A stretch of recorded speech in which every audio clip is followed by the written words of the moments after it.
This is Geek Gab with your hosts, John and me, Daddy Warpig. We are back, Geek Gab, for Saturday, February 17th, 2018. And on today's show, by the way, this is episode 131. We've done 130 prior episodes of this awesome podcast and many, many more to come.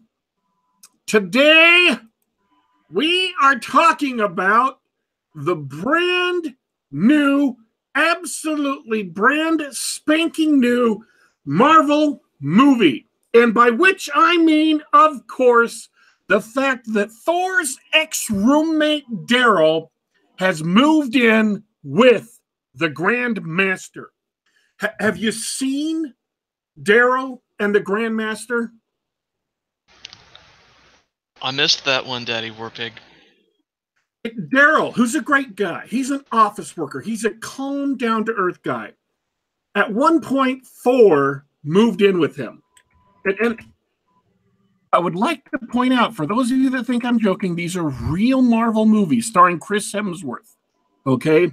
Thor had a lot of trouble kind of adjusting to Earth life, figuring out the details of what to do during his days, or he's bothering Daryl. He's trying to pay for stuff with money from, money from other planets halfway across the galaxy. Daryl, however, was an upstanding guy and really, really just kind of, got together with Thor and made it work as a roommate. Thor has apparently, since the events of the last Thor movie, he has moved out. He has leaving Daryl in need of a new roommate.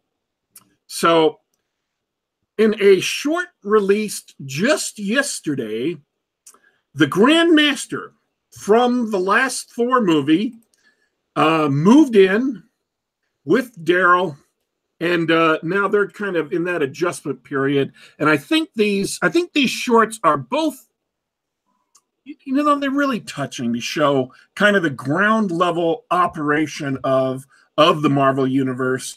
And I don't know how we're going to get half an hour, because they are short. I don't know how we're going to get half an hour out of this brand new Marvel movie, but I am ready to go. And I have to do it on my own. You didn't even see it. What's the deal with that? Yeah, you know what? I went and saw a different film that was actually out in theaters. So I must have had my notes mixed up. I thought we were talking about something else. Okay, so you didn't see Team Daryl. Oh, I'm afraid I didn't. What movie did you go see? Well, it was sort of a small, little known film. It's sort of an art film nerd film, which was Black Panther. Black Panther. It's like a biography of the political group, South Central LA during the 60s. Well, it's a biography of there's a political group involved. A few involved, though it wasn't in LA. It started in San Francisco. Okay, I can see that. Well, Oakland specifically. Oakland. Okay, I get that. Yeah, there's a lot of radical political activists come from Oakland. Actually, it started with spaceships. That's kind of an interesting twist. I would not have put Huey Newton and spaceships together in the same kind of milieu. That's well, it was a Marvel movie. They had another movie they released this week. Yes, indeed. Well, I am all ears. Tell me about this brand new Marvel movie, other than Team Daryl. That's just mean. Yeah. To release two Marvel movies the same week, they guarantee that one of them is just going to be completely ignored, just fall off people's radar, that people aren't even going to see it. Yeah. I'm going to put a link to Team Daryl in the description below, just so people have a chance to see this excellent Marvel movie. And if I can find the other ones, I'll drop those in as well. Cool, thanks. Well, Black Panther is the newest superhero movie from Marvel. The character is introduced in Captain America: Civil War. That's the guy who wears the invulnerable Black Panther suit, who comes from the mysterious African nation of Wakanda. So it was a movie. It was a superhero movie about that guy and Wakanda. That's it. That's what it was. Did you miss it? Well, okay. I guess if we have to talk about it, I guess we can just skip Daryl. Oh, sorry, Daryl. You're a great guy, and I'm sure that some other podcast will cover your personal story in more depth. So, what did you think of Black Panther? Honestly, it was just another formula Marvel superhero movie. I wasn't blown away by it, but well, I could go into a lot more detail, but I wanna hear what you thought. Your surface thoughts first. Um, and you have to understand that I have recently watched many movies of which this was not true. So, I enjoyed the Black Panther. That's it. I mean, I had fun watching it. I'm not saying it's the greatest movie in the world. I'm saying it's like deep, deep, deep, and meaningful, unlike what other people are claiming. But it was a fun and enjoyable movie. People got dressed up in costumes. They had superhero names. They beat the crap out of each other.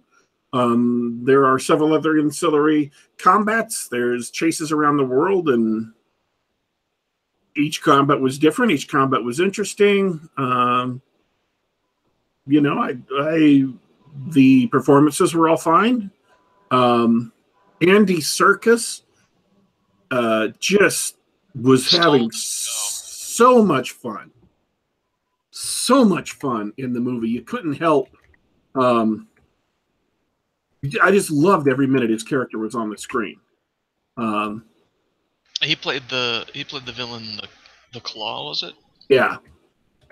Or Mr. Claw? Not Dr. Claw. That's Inspector Gadget. Yes. Be careful to keep those two straight. But he just had so much fun while he was on the screen, that he was just hilarious to watch. You could tell he just got into that character, and I thought the character was cool. So Michael B. Jordan, and someone pointed this out. Chris Evans played the Human Torch and ended up as Captain America. Michael B. Jordan played the Human Torch and ended up as Killmonger in this movie. And so they've both been kind of redeemed from the curse of the Fantastic Four. Oh, that's great. I didn't know that was. I didn't know Chris Evans was in the Human Torch in that previous installment. Yeah, with I don't even remember. I mean, I remember like the actors' faces and stuff, but Michael Chiklis played the Thing in those two movies. 2. Holy cow. Yeah, they made 2 of those. I didn't see the second one. They were awful, though, I hear. Actually, technically, I might have seen the second one, but I don't remember it. So let's talk about some of the good stuff. Michael B. Jordan, for me, is at the top of the good stuff. He's a great actor, and he brought a typical nonsensical movie supervillain to life. And though, if I may dip into the bad, you know, the backstory and his motivations almost make no sense, but he plays it with conviction, and he's convincing as the villain of the film. He's just a great guy. I knew that Michael B. Jordan was an actor to keep an eye on after Creed.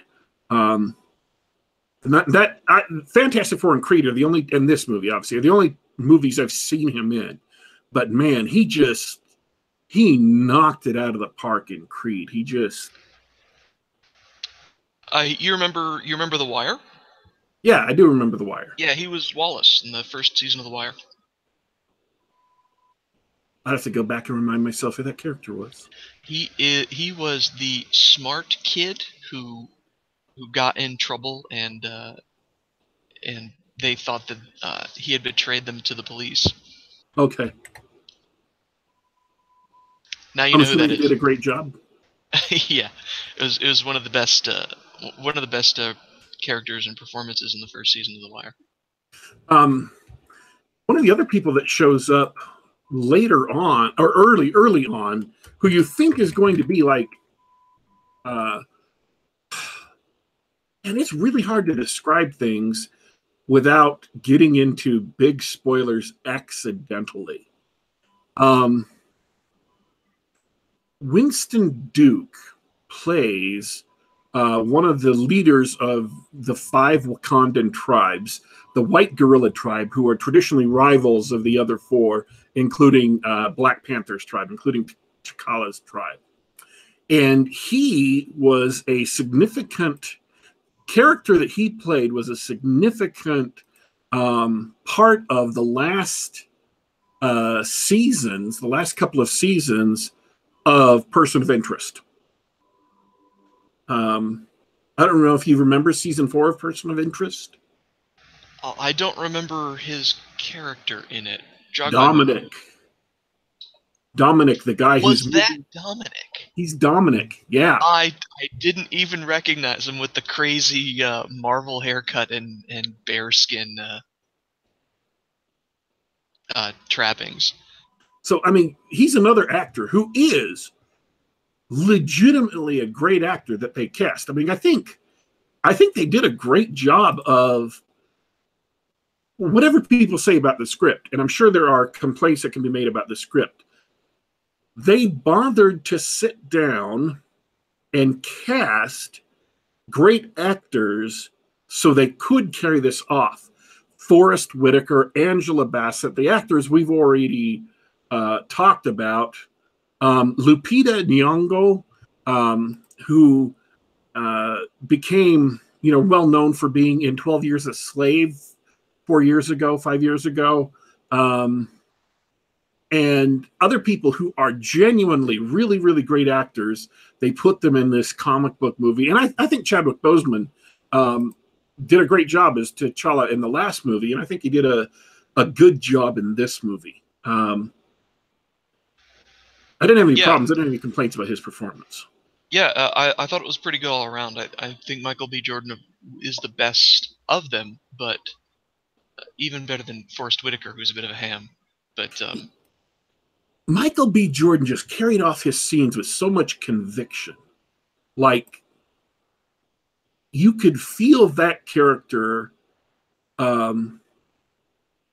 That character was really intense, really believed what he was saying. He carried it off. He committed to the role, but didn't go like scenery chewing. He didn't go Al Pacino on it, right? Late Al Pacino, at least. He just, in fact, he was almost clipped in some of the scenes where he got angry at someone and grabbed him and told him to straighten up and do what he told him. But it's a very short, intense sentence. He didn't linger over it. He didn't ham it up.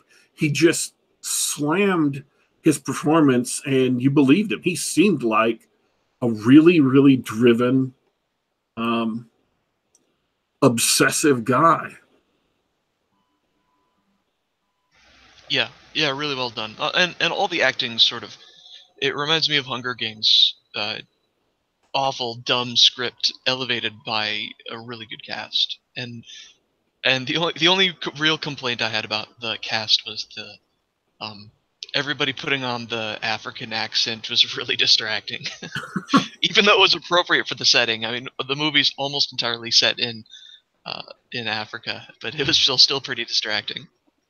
A lot of the actors, and this was the thread we were talking about before he came on the air. A lot of the actors themselves are actually African. The general, all of his personal bodyguard are bald women, and that comes straight from the comic for whatever reason.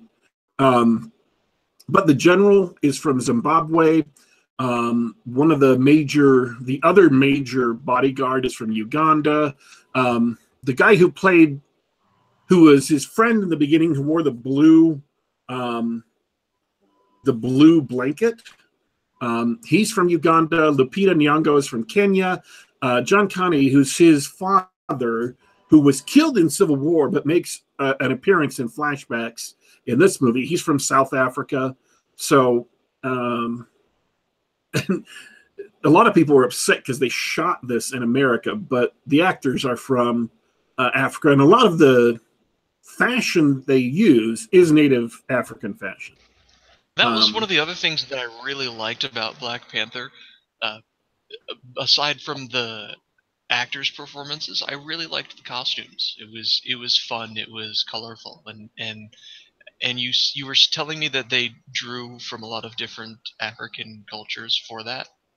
Yeah, I drew from like Surma and Musi tribes, and again, I'm reading this thread on Twitter, so this is not information I'm pulling out of my brain. I don't want the audience listening to this show. You may realize and be impressed by my no doubt vast and imposing intelligence. However, I do not want to pretend as if these are facts I got off the top of my head. I am literally reading what someone else wrote, so I want to be level with you on the audience and not pretend to be smarter than I already am. A lot of the fashion choices were made from the Surma and Mercy tribes in Ethiopia. That was the disc in the man's lip. The queen, T'Challa's mom, wears a Zulu headdress. The uniforms worn by the palace guard and the general are futurized, ornamented versions of Maasai dress. They live in East Africa, southern Kenya. The mask that Jordan B. Peterson plucks out of the museum and then wears in one scene is used by the Igbo tribe. The blanket that we were just talking about, that blue blanket, is called a Basotho blanket. It's used by the Sesotho people. And then, of course, the rings that the general has on her neck are from tribes from Zimbabwe and South Africa who wear those neck rings. And there's several other, other elements here. She goes on for a little while. But yeah, they borrowed from many, many, many different tribal dress to make the movie visually stand out in stark contrast to all the other Marvel movies. So yeah, that was very well done. Yeah, because Thor Ragnarok was colorful in a retro space alien kind of way, and same thing for Guardians of the Galaxy. But this one is colorful in a real Earth sense. They didn't necessarily make shit up, aside from the spaceships.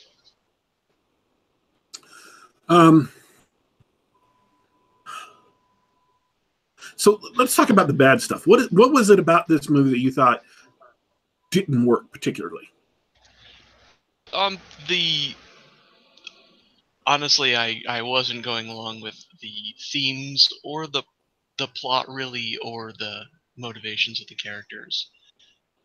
I think Marvel made the right choice, because there's lots of, they keep mentioning the slave trade and they're referring to Americans even as the colonizers and things like that. And most of that stuff is just sort of half-heartedly done in the script and half-heartedly done by the characters. It's more like, we kind of have to say this stuff, and then, because we're really just going to move on to the next set piece fight.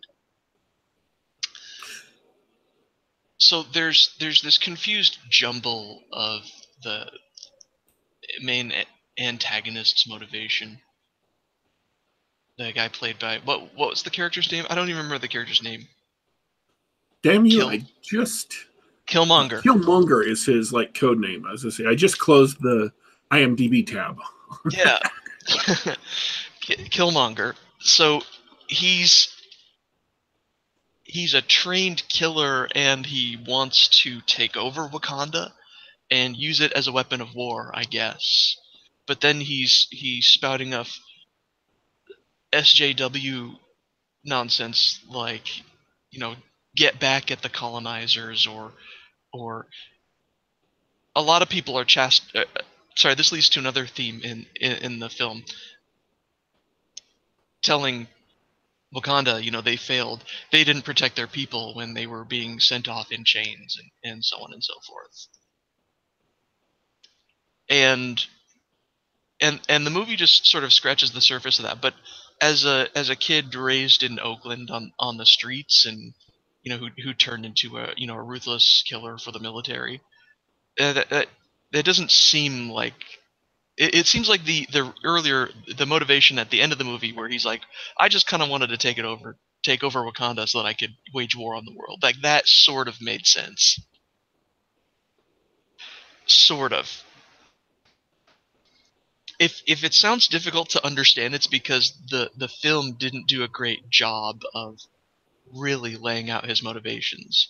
Like, he's sad and angry about his father, uh, who was killed and, you know, orphaned him, and he's angry at life, or something, and he's trained at overthrowing countries, so he's just going to do that, I guess. The worry a lot Try of not. people had I, going I was into the just movie was trying not to spoil. Sorry. the worry a lot of people had going into the movie was that it was going to be a big political lecture, like top to bottom, left to right. And it really isn't. There are a couple of political things mentioned, but by and large, that has pretty much nothing to do with the movie. They kind of pay lip service to it. It's just there. And if just being there once or twice in the movie is enough to aggravate you and make you not enjoy the movie, then okay, just take that as the warning. As a warning, it is there a little bit in, you know, a couple of speeches that the villain gives, and a couple of other little lines here and there. That said, I think the biggest knock on this movie, I mean, this movie is a Marvel movie, right? It And sure is. if you enjoy the Marvel movies, this is a good Marvel movie. It's not a bad Marvel movie. I mean, Iron Man 3, I thought was terrible. That's a bad Marvel movie, which still makes it better than most movies, but that was not a good Marvel movie. I thought Age of Ultron, not a good Marvel movie. Whereas I thought that, like, The Winter Soldier is one of the best Marvel movies. The Avengers, the original The Avengers, one of the best Marvel movies. And obviously Civil War, one of the best Marvel movies. This is a pretty good Marvel movie. It's better than most of the other Marvel movies, I would say, in terms of enjoyment I got out of it. Yeah, it's like I said, the writers were either wise enough to leave that stuff in the background. Like, this is just window dressing. We know you want to move on to the next cool superhero CGI fight scene, so let's get this out of the way.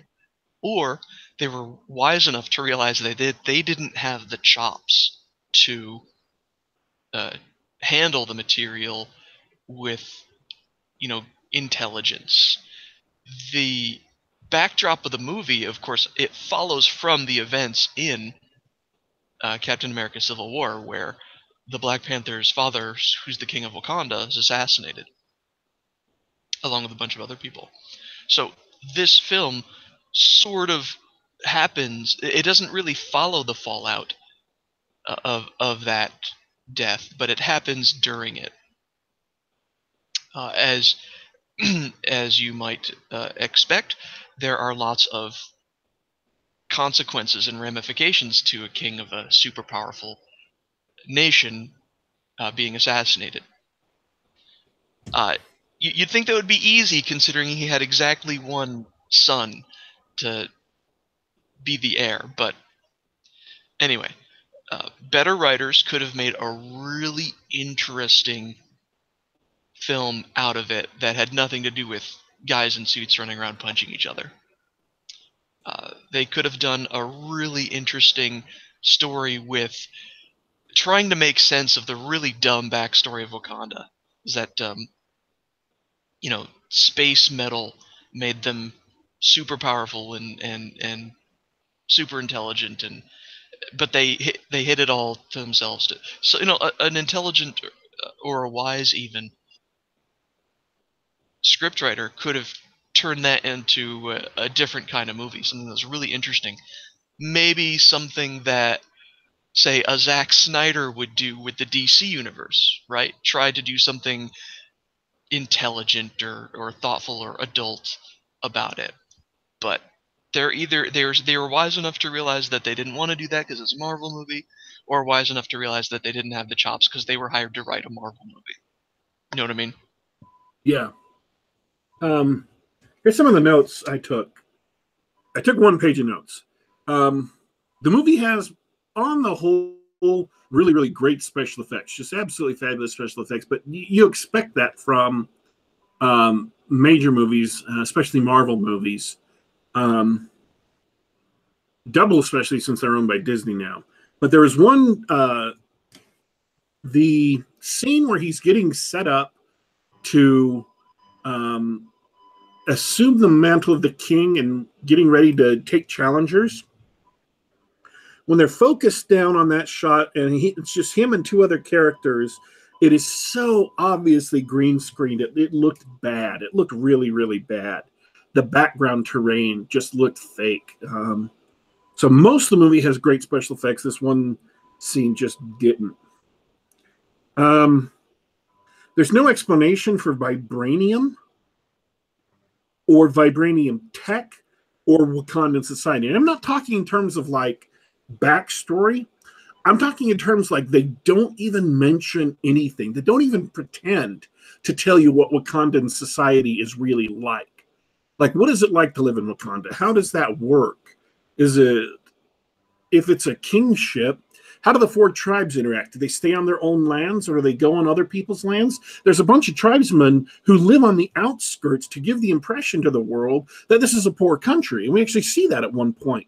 Them dressing up as if they were just poor African tribesmen. But there's no mention of who are those people. Are they border guards? Or are they, the poor in Wakanda? Are they assigned to do it where they have to leave their nice, comfortable life in the city? I thought about that too. and head out. I mean, I'm not saying that you necessarily needed that, but it's like they completely avoided mentioning all of that. And it's kind of this unstated hole in the explanation. I mean, they don't even have an explanation of like, the lithium crystals. Well, what are the lithium crystals? Nobody knows, nobody cares. But they make this Starship Enterprise go, and occasionally the thing that they're in blows up. Okay, well that's enough. There's at least something there. Yeah. It's really hard to believe. I was thinking that too. Is those farmers out there in the so-called poor farming, agricultural nation of Wakanda? Is that their jury duty? Like, do they get a thing in the? Oh shoot! They got a thing in the mail saying, "Man, I have to go work on the farm next month." That's okay. I mean, there's no explanation for. Yeah, okay. So they make their capital city this technological marvel. They make it invisible. So Wakanda's just one city-state. Okay, got it. Yeah. How do they keep?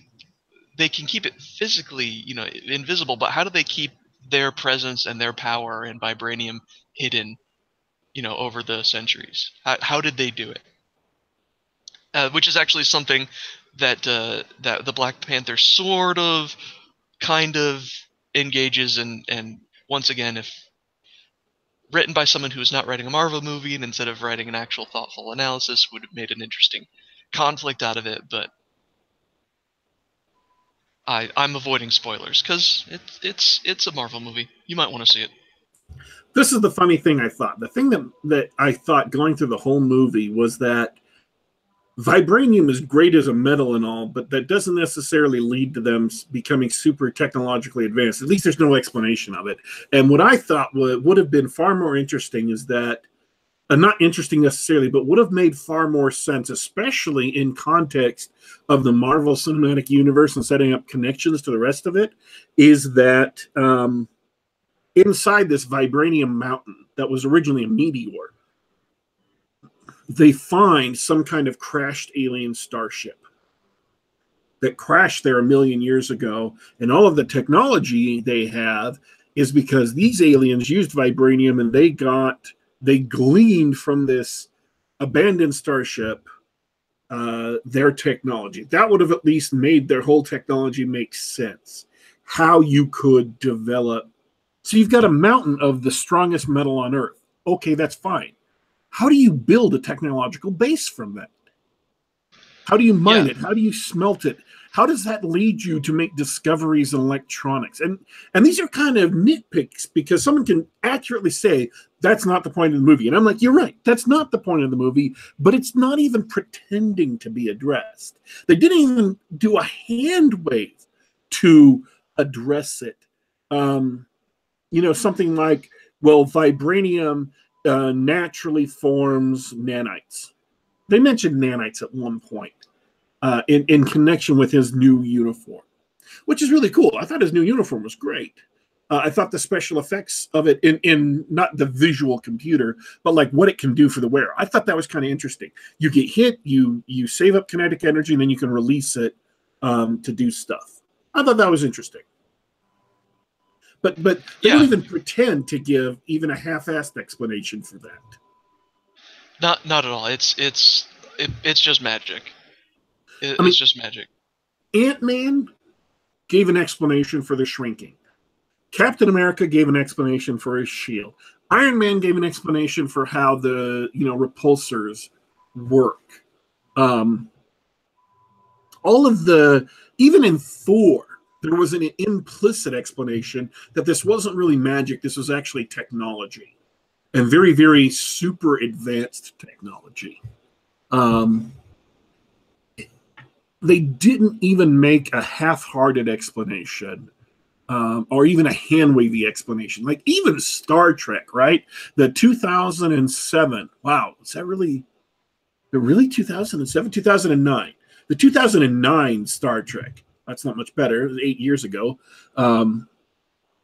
They made a half-hearted explanation of how you could blow up Vulcan. Well, it's red matter. Okay, what the hell is red matter? I mean, that was about the level of. They may as well have just have said, "Hey, we've got a big mountain of red matter." It's. What can I say? It's just magic. They don't explain how it's not just a metal, right? It's obviously more than just a metal, because if it's just a really hard metal, they would need, like you mentioned, smelting. I mean, if I'm not mistaken, the major technological breakthroughs required to move into the Iron Age and actually smelt iron ore was they had to be able to get a high enough heat to smelt it. Yes. It has to do with the melting point of the metal itself. So what about the mere existence of vibranium gave them the ability to be technologically advanced? You know what I mean? Like you said, an alien spaceship would impart the knowledge or something like that. The personal way I would go with it is that it's all blood of an old god that fell to Earth millions of years ago. Like the first Guardians of the Galaxy movie, something like that, where they're literally mining in the head of the Celestials, who are the old gods of the Marvel universe. I was thinking more from the Cthulhu mythos, but that works too.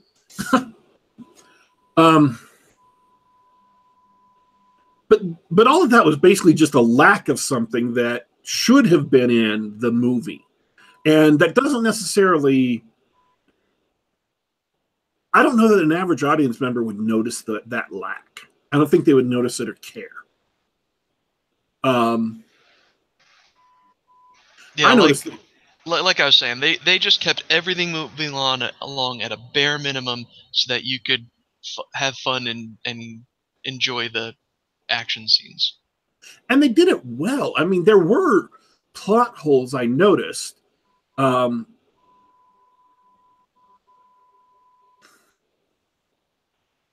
I'm pretty sure the whole movie's one big plot hole, but who cares? Here's the thing.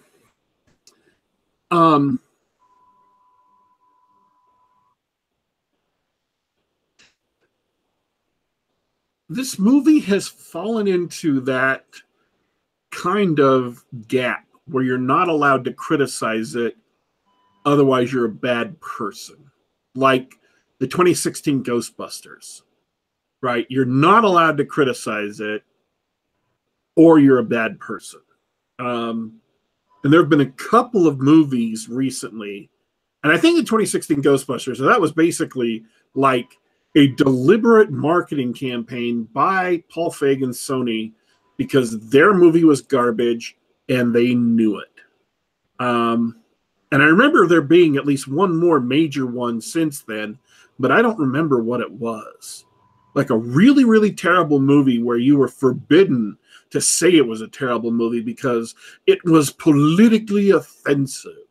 They had a lot of people in posts going back to, August of last year, November of last year, saying, if you don't like Black Panther, you're racist. There's no other option. I'm like, it's just not true.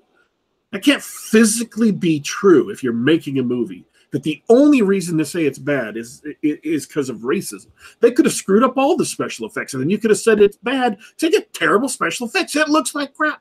Black Panther doesn't look like crap. But if that were true, you could say that and you wouldn't be racist. The people might have turned in bad performances. They didn't, by and large. They turned in great performances. But you could have said that. That's a valid reason to critique this movie.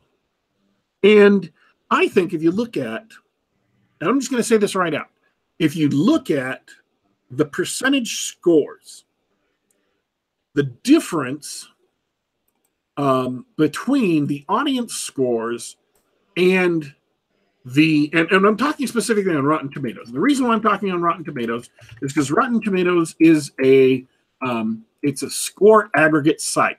Like Metacritic, I don't know which one came first, it doesn't matter. Like Metacritic, they take a bunch of different scores from a bunch of different people and average that out from a bunch of different critics, give you an audience score and give you the average score based on the critics. Well, there were two reviews who said that Black Panther wasn't very good. So it used to be at 100%, and then it dipped down to 98%, and now it's at 98.7%.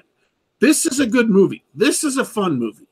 But the critics are at 97%, the audience is at 74%, and I would rate it higher than the audience does, but it is nowhere near a 97% movie. Yeah, man, it is. It is definitely a 74% movie. This is not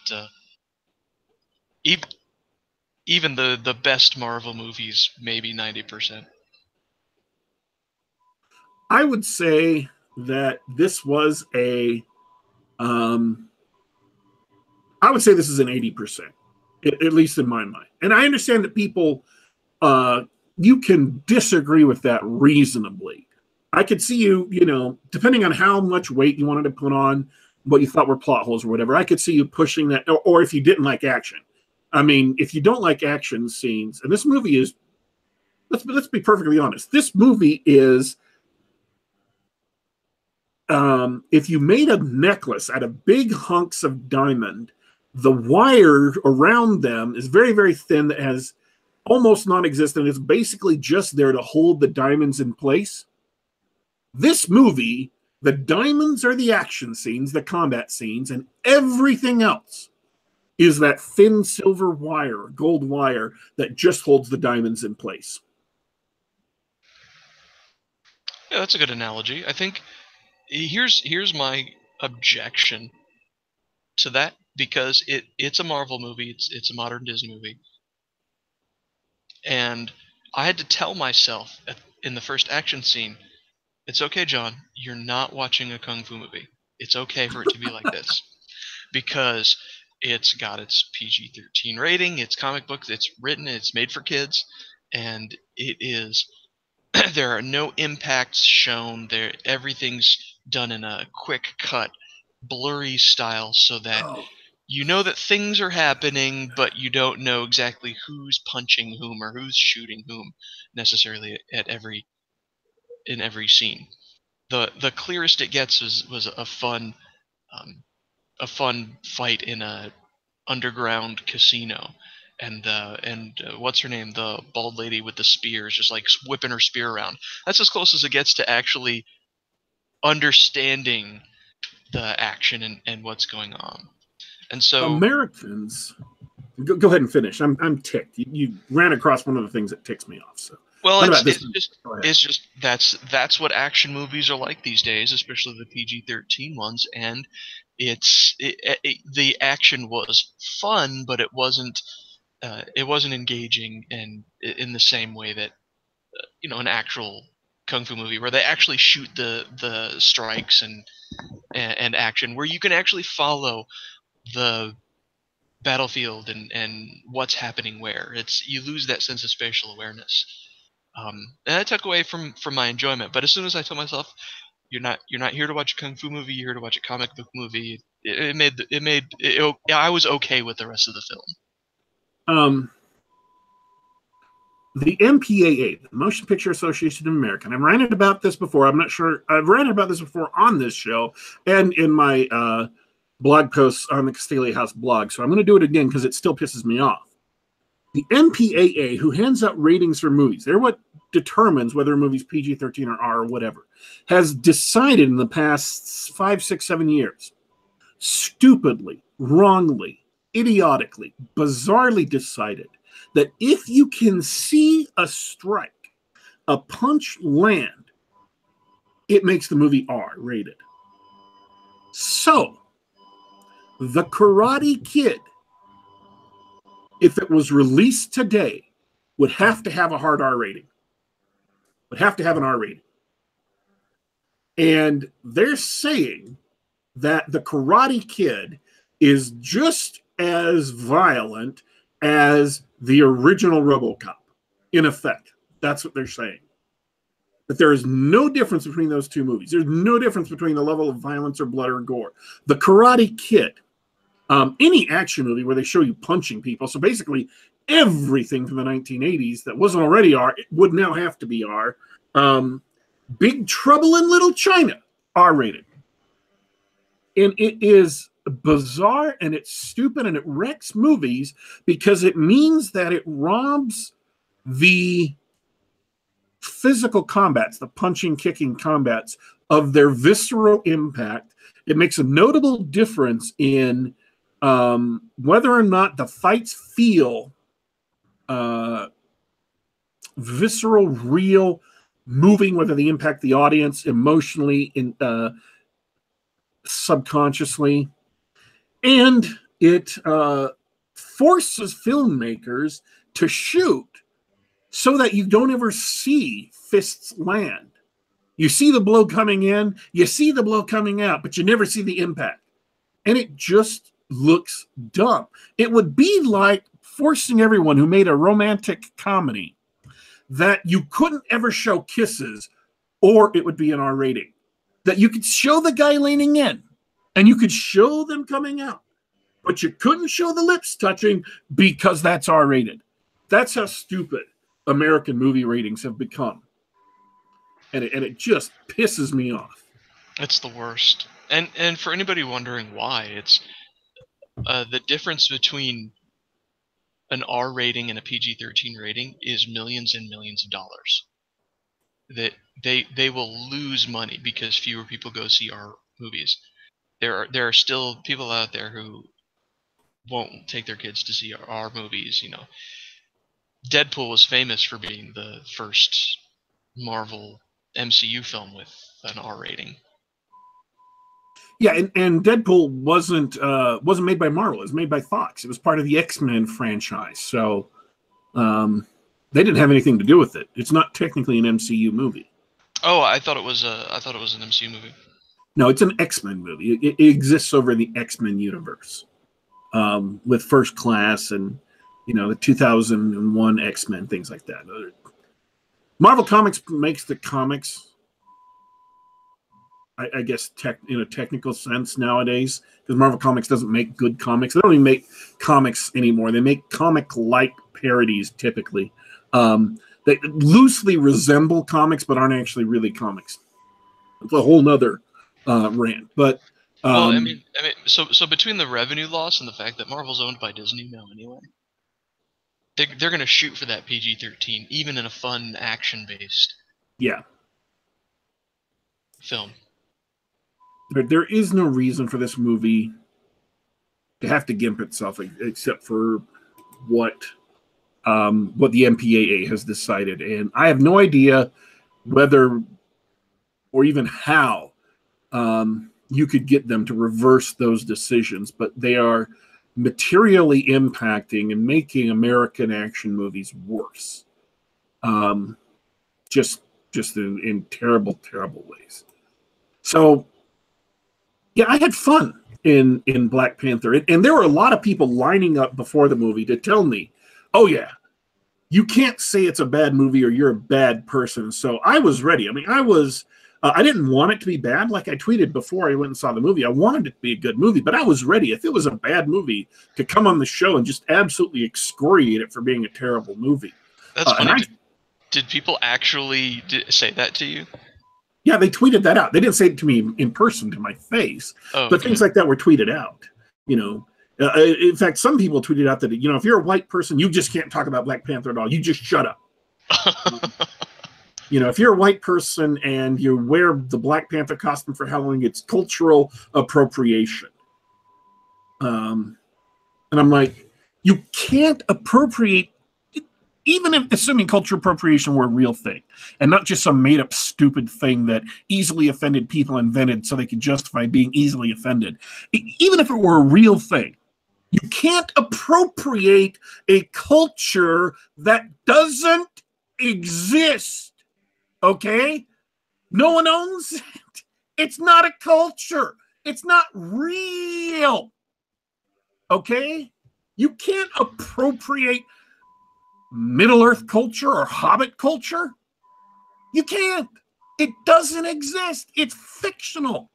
Moreover, Wakanda and the character of the Black Panther were created by two Jewish guys. They were Americans.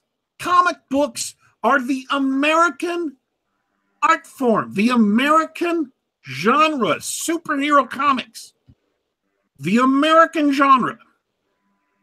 The two greatest genres created by America are the Western and superhero comics. White people can't appropriate something that white people invented in the first place.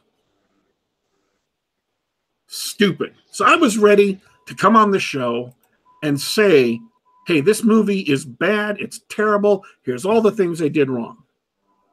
But it's not a terrible movie. And the other thing is, and I was going to mention this, we got kind of lost. There's a lot of people who told me that, like, they're not going to go see the movie because they're so tired of being lectured to. Oh, by the way, I remembered what the third movie was. The third movie in this trilogy of movies you're not allowed to say are crap, because if you say they're garbage, then you're evil. The first one was Ghostbusters. The second one was The Last Jedi. And the third one was Black Panther. So you could see where all the buildup to Black Panther, where all the people saying, you're not allowed to criticize this, otherwise you're evil. Why? It looked bad. It made it look like they didn't believe in Black Panther. It made it look like they thought Black Panther, somewhere in the back of their minds, they were worried that Black Panther was going to be another Last Jedi. It was going to be another Ghostbusters 2016.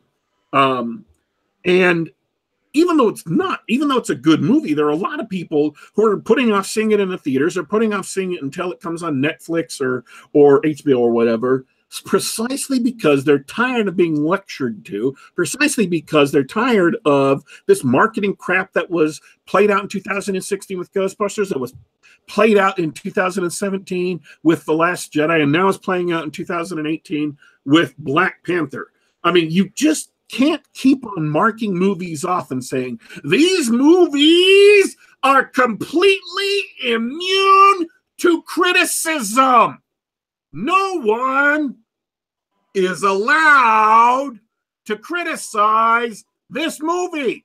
If you're white, you can't say it's bad. And some people were even saying if you're white, you can't go see the movie the first night because that's our night. That's our night. The first night. Opening night is our night. White people have to go see it the second night. I'm like, dude, no. We'll go see it whenever the hell we want. So and they did. Sales are pretty high, actually. I'd go ahead. So the movie isn't a bad movie. There was the ritual, lip service paid to politics or whatever, but it's the villain who's the SJW. And T'Challa, the hero, is the one that says, we need to reach out to the world, and all people on planet Earth are one tribe, and we have more in common. Yada yada yada. There shouldn't be, artificial differences made between white people and black people, and he's the one who's giving the speech for racial healing that SJWs absolutely hate now. That you're racist. You're a racist and a white supremacist and a Nazi if you say what T'Challa says at the end of this movie. If we can move out of the serious discussion, sorry, you just have to. Oh, that's why I hate these kind of defenses of movies. Is at some point you have to veer off and address the stupid ideological propagandistic BS pumped into the popular culture. Keep your poison out of my stuff. Just get the hell out. Go back to Brown University or wherever the hell you came from. Sit around in your drum circle lecturing each other about your bullshit politics. Keep it out of comic books. Keep it out of movies. Keep it out of TV shows. You're poison. Or don't. That's just fine. Because I know a bunch of creators who are coming up who are going to be writing the next generation of comics and books and maybe movies and TV shows. And the more poisonous propaganda that you idiots pump into it, the better off it is for them. So by all means, keep going. We're making an alternate culture, and it will be free of your poison, and so it will be better. So the more you stick propaganda in your books, the more money people I know, writers in the Pulp Revolution and other places, will make. So by all means, keep doing it. Setting that aside, this was something that I was not supposed to laugh at. But I couldn't help laughing at this just all through the end of the last scenes of the movie and just after we got out of the movie. T'Challa, in his final speech to the UN, he slips in, and I don't think this was, because movies have a huge long lead time. This movie was, in the can and being put into special effects like 6-7 months ago. They haven't, unless they had pickups they had to shoot, that was it. That was the movie. So they missed this, but it's hilarious because it's just the biggest coincidence in the world. T'Challa says that Wakanda will help the world find the way. That's great. I missed that. Wakandan Knuckles made an appearance in the movie. Memes are real. Now, I sent this out last night. I mentioned that after I got out of the movie. And so one of the people I know made a Knuckles in the Black Panther costume, which I thought was hilarious. I tweeted that out, and I got in response to it someone who had one-upped that already. I mean, the movie came out 2 days ago. They already one-upped it. It's Knuckles, the misshapen Ugandan Knuckles in the Black Panther outfit done in a 3D modeling program. Cool. So, if you need to know the way, brothers, King T'Challa is here to show you the way. By the way, that meme, just totally racist. Everyone who shared that meme, even if you're black, I know a lot of people who are black who shared that meme, you're racist, you hate black people. It goes double if you're white, and I think triple if you're a hedgehog. So you've got to be careful.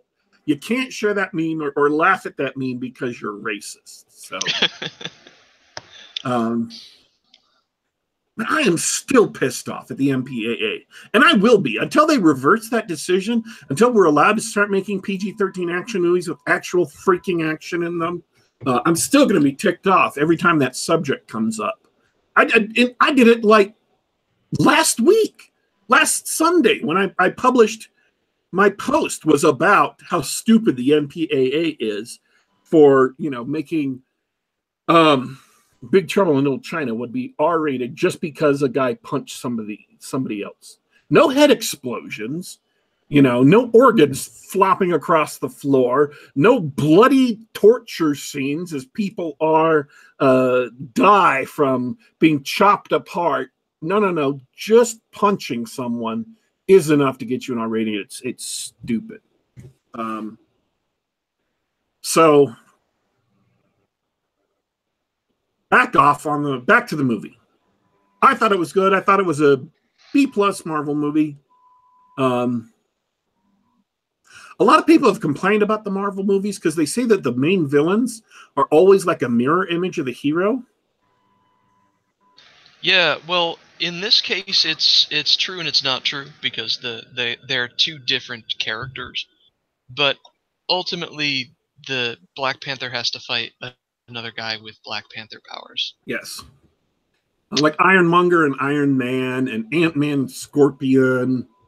And this is, Black Panther and another guy in a Black Panther suit with the same powers. But that didn't ruin the movie. That didn't actually bother me because I liked each of those movies on their own. So I enjoyed it. I thought it was a good Marvel movie. If you like Marvel movies, and the next Marvel movie is coming out in May. If you can believe it. Oh, I can. Their production is rolling along. How quickly did they come out with 4 Star Wars movies after they bought Lucasfilm, they bought Star Wars. They came out with 4 of them in rapid fire. I think they've been listening to Nick Cole about getting something out every month. They've been releasing one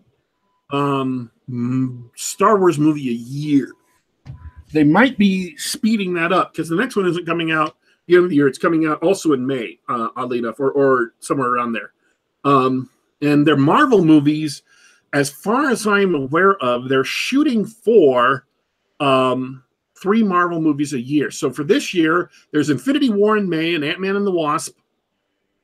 Next year is Captain Marvel and an untitled movie. We don't know what it's about. Is the 4th Marvel movie. And after that, Spider-Man Homecoming, Guardians of the Galaxy 3. And that takes us out to 2020. So they've got this slate of movies that are coming out 3 a year. So, and I assume they're going to keep on doing that until the whole superhero craze collapses, probably because of something DC does. Like when a genre gets overplayed, it gets overstuffed. Typically what happens is somebody launches a big budget version, a big budget Western or a big budget whatever, spend way too money on it, tries to make a huge splash. The movie fails, maybe drags the production company under, maybe drags, part of the studio under, and then everybody runs away from that genre because all of a sudden it's toxic, absolutely toxic. And so they don't make any more movies in that genre for like 2 generations. I actually have a prediction that doesn't quite run with yours. Go for it. So Marvel's got this great house style, right? Yes. I happen to think there's a little too much Whedon influence on it. I wish that had remained with the Avengers and the Guardians of the Galaxy, but I digress. I predict that when the superhero movie bubble collapses, we're all gonna look back and see at how corny, mediocre, cheesy a lot of these movies are. And a lot of them are fun as we watch them. But I'm not gonna go and rewatch any of these. When that whole thing collapses, the only superhero movies people are gonna go back and watch, besides the big 2 or 3 that were generally good, are going to be some of the DC ones. Because they didn't have a house style. For a lot of them, they got someone like Zack Snyder to put his mark on the series, or Christopher Nolan on his Batmans. Will any of them stand the test of time? I don't know. But ask me 5 years from now. Let's talk about this 5 years from now. I think the DC movies, at least the Batman, the Christopher Nolan Batman movies, they're going to be the ones that people remember, and we're all going to look back at those Marvel movies saying, "Yeah, that was a fun craze. Those movies were fun. I don't want to watch them again." That's my prediction. I would like to think that Winter Soldier, Civil War would be rewatchable for a long time, and maybe Avengers. I could be wrong. I mean, once you've seen a movie 4 or 5 times, the replayability of movies drops off sharply after the first time you've seen it. Very few movies are worth watching twice. And that's a big drop off. But I would like to, some movies you can perpetually see and they're still good.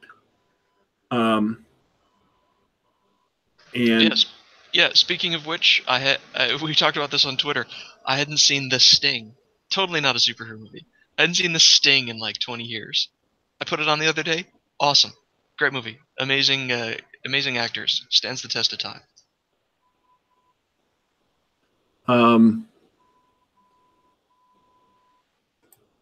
Yeah. I really wish I had the feeling like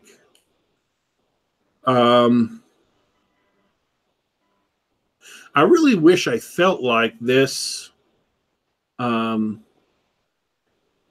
latest movies or even pop culture, American pop culture for the last 10, 15 years.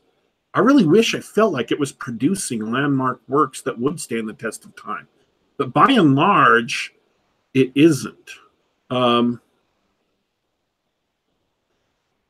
think American pop culture, at least, is becoming far too reliant on recycling things that used to work, far too reliant on spectacle and special effects.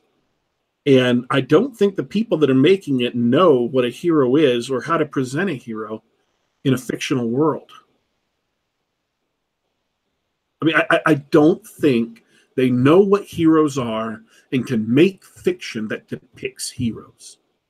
I think they're stealing stories that showed heroes, made at a time when people knew what heroes are.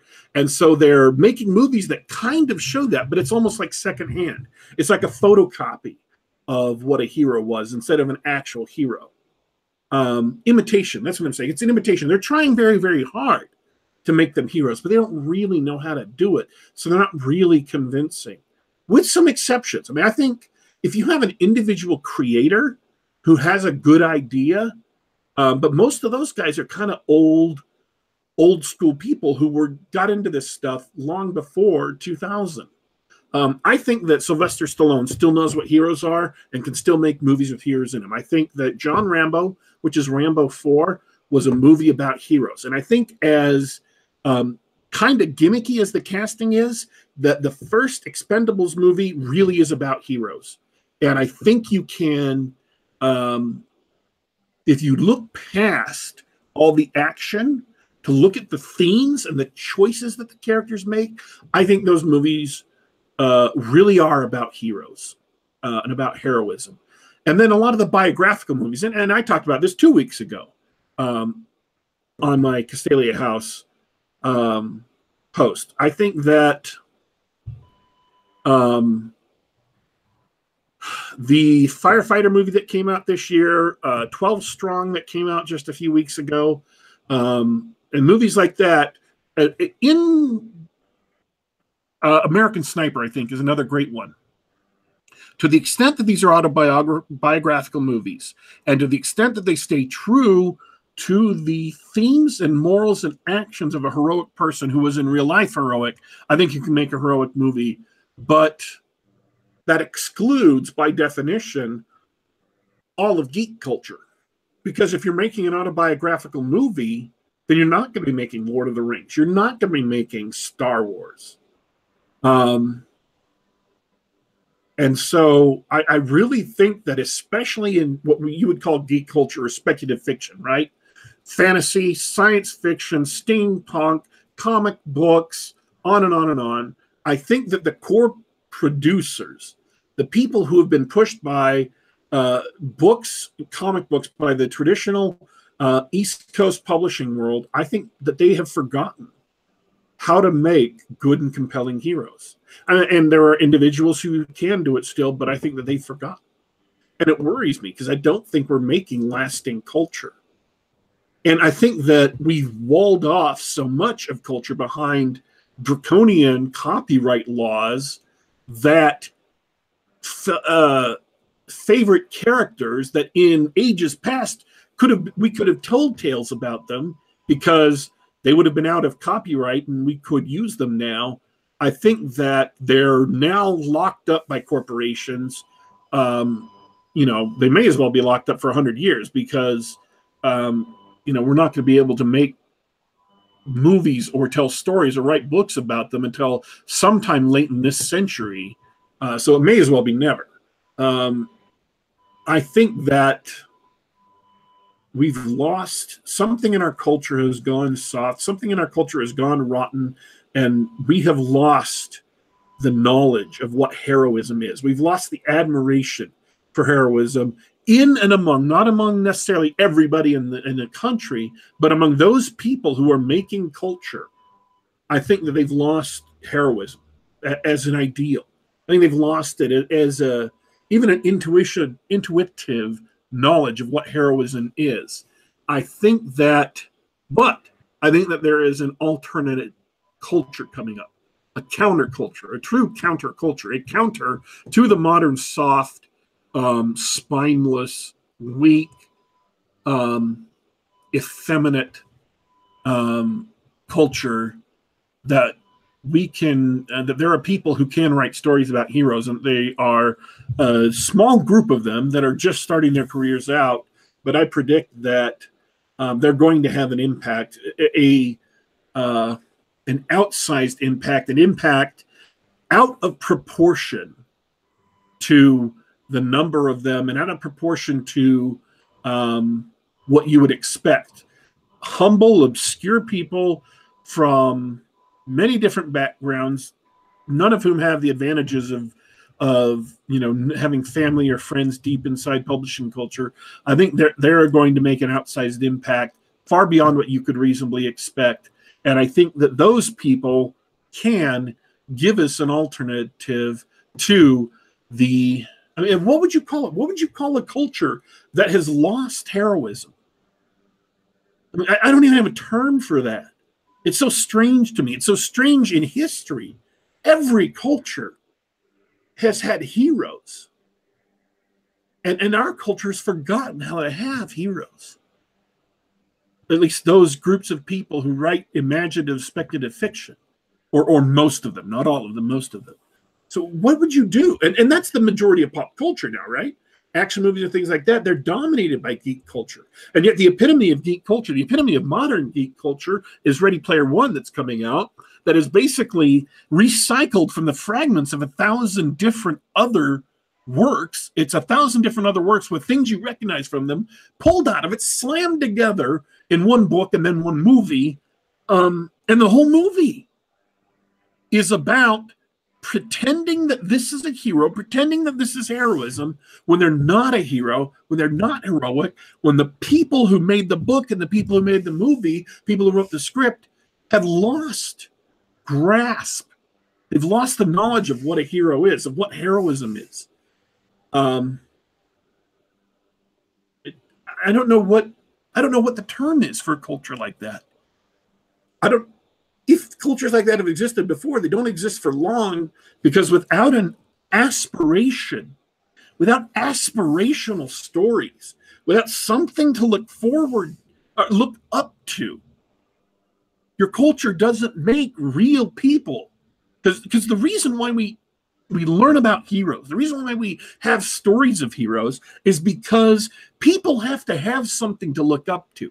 People have to have something to inspire them. You have to assume on a core level that courage and self-sacrifice and risking your life and learning how to be dangerous just in case an evil person threatens the innocent, learning how to hone your capacity to be dangerous. You have to build that in on an instinctive level, so that's just assumed to be the case. That even if a man themselves lacks the capacity or lacks the character to do it, that they still admire it, that they still praise it, that they see it as praiseworthy. So that even if they can't do it themselves, that they still see it as praiseworthy. That has to be built in. And again, this goes back to C.S. Lewis, who complained about it. We make men with, we sneer at heroism, and then are surprised when we make men with hollow chests. That is, men who lack masculine virtues, men who lack heroism, lack courage. So this is not a new thing I'm talking about, but I think it's worse than that's ever been in this civilization, in this American culture. You have to have that to have a healthy society. And the lack of it is going to tell in a lot of ways, and the ways are all going to be bad. If self-sacrifice is not something to aspire to, then there's no reason why men who are physically strong shouldn't use that strength to get what they want in any way they can. If you don't believe in heroism, if you don't believe in self-sacrifice, if you don't believe in sublimating your aggression to the good of your family and society, then that means you can do anything you want. You can use that aggression any way you want. And the solution that's being thrown around by like Michael Ian Black this last week is to throw away aggression. That, oh, we have to breed aggression out of boys. I'm like, no, that's never going to work. Ever. You can't breed aggression out of males. Aggression comes from testosterone. Aggression comes from innate biological traits. You can't breed it out of males. All you can do is train them how, teach them why, show them that, yes, you're aggressive, but if you use it in the right way for the right reasons, it's a good and noble thing. And if you use it in the wrong way for the wrong reasons, it's a base and despicable thing. So they learn that, so they act that out. That's what you have to do. It just is. And all these pretenses that you can erase it are just going to erase heroism, are just going to erase nobility, are just going to erase self-sacrifice. It's dangerous and it's destructive. And so I think that I am given hope only by the number of people I have seen who are currently working in the pulp revolution, primarily. Superversive SF, and other associated groups I've seen around, people who believe in heroism, who believe in heroes, and who believe in writing stories about them. That gives me hope that at least there's an alternative to the propaganda that's pushing cowardice, that's pushing all of the useless tales we're pumping out, the repetitive, pretty, nice movies that look great, that have lots of things happening, but their moral core is hollow. So I forgot how I got on that, but that's all true. It sure is. The frame of reference that I use, my mental model to understand what's going on with the Marvels and the Disneys and right now, is that they no longer are trying to create culture or stories. They're creating a product. Just think of the Marvel movies as another product, because that's how they think of it. I just heard an interesting snippet of an interview yesterday between this really smart guy who was talking about how he loves all the old Disney movies. A lot of them are based off of fairy tales, but they told really interesting stories, and of course the artwork was beautiful too. Stories that sort of resonate with young boys and girls. stuff like The Little Mermaid or Beauty and the Beast, or even the older stuff like Snow White. And it was really interesting contrast between that and the sort of stories that we're getting today. Because the guys writing comic books were just writing fun superheroes, and they wanted to sell their cheap printed books out, and so it was a product as much as it was a story. They wanted to write interesting stories and make colorful characters, but they needed to eat too. I think it's the same thing with the movies. Like Star Wars it's a product. It's a IP. It's a license. And whatever Disney comes out with, people are going to spend a lot of money on, except for the merchandise. Yeah, toy sales have fallen off a cliff after Force Awakens and The Last Jedi. Okay, we're way over time here, but I want to say one thing. Go ahead. Go ahead. Well, I was about to ask you what your final thoughts on Marvel's latest product for mass consumption is. I think that Daryl and the Grandmaster was absolutely a great video, and that Daryl and Thor was also absolutely great, and they're both linked in the description. You should definitely go see that. Daryl and the Grandmaster is a brand new Marvel movie that was released just this week, literally yesterday, and also Black Panther was pretty good too. Yeah, Black Panther was okay. I think it's mediocre garbage elevated by some good acting. I'd maybe recommend a matinee if you like your Marvel movies. My last thoughts are this. I think people are hungry. They want heroes. They want admirable characters. They want brave and commanding and masculine heroes, men. I'm not saying women can't be heroes, but I'm saying that specifically in this culture, we have a dearth of strong masculine heroes. That didn't used to be the case. It's become the case over the last 10, 15 years, with the exceptions that I noted. So now that I've given you all the asterisks, now that I've given you all the caveats, now that I've given you all the addendums, I think people are hungry for that. I think women and men are hungry for that. I think there is a clear opportunity for people who are talented and bold and brave enough to shake off the mental and moral shackles imposed by modern American pop geek culture. Shake off the shackles, ignore what they tell you is important, ignore what they tell you is moving, ignore what they tell you you ought to do. Reach back to the great stories of the past and reach inside yourself. Figure out what stories touch you, what stories move you, what stories inspire you. Learn what heroism is. Learn what heroes are.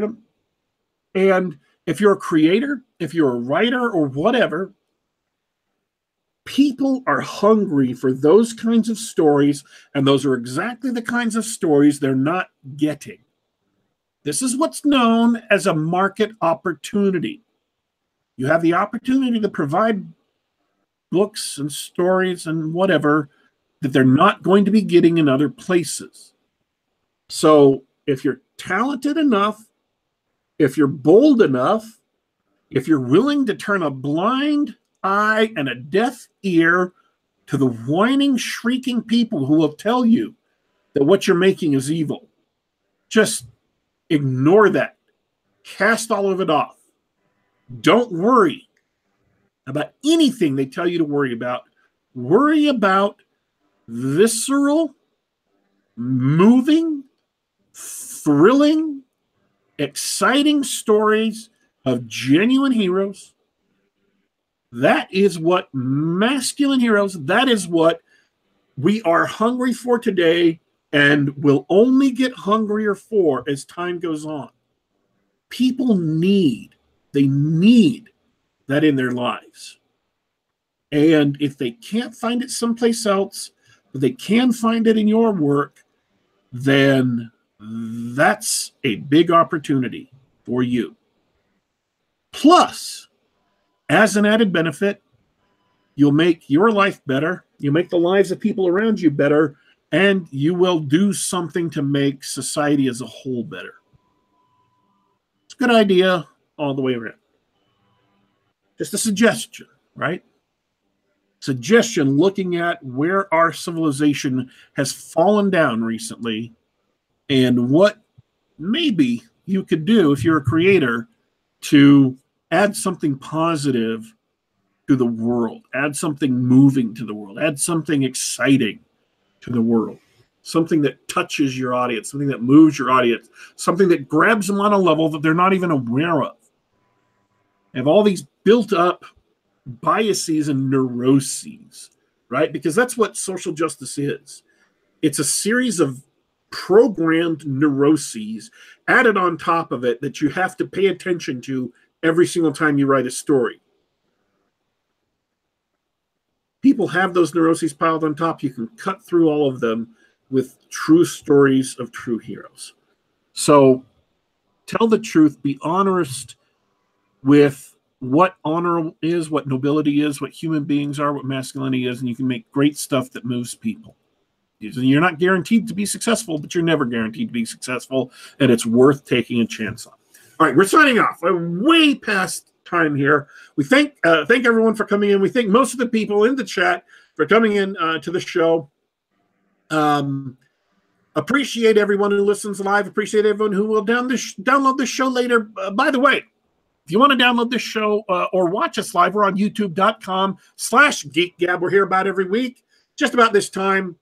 By all means, come in, subscribe, click the little bell icon to get announcements, double secret subscribe, and be sure to like if you really enjoy this show.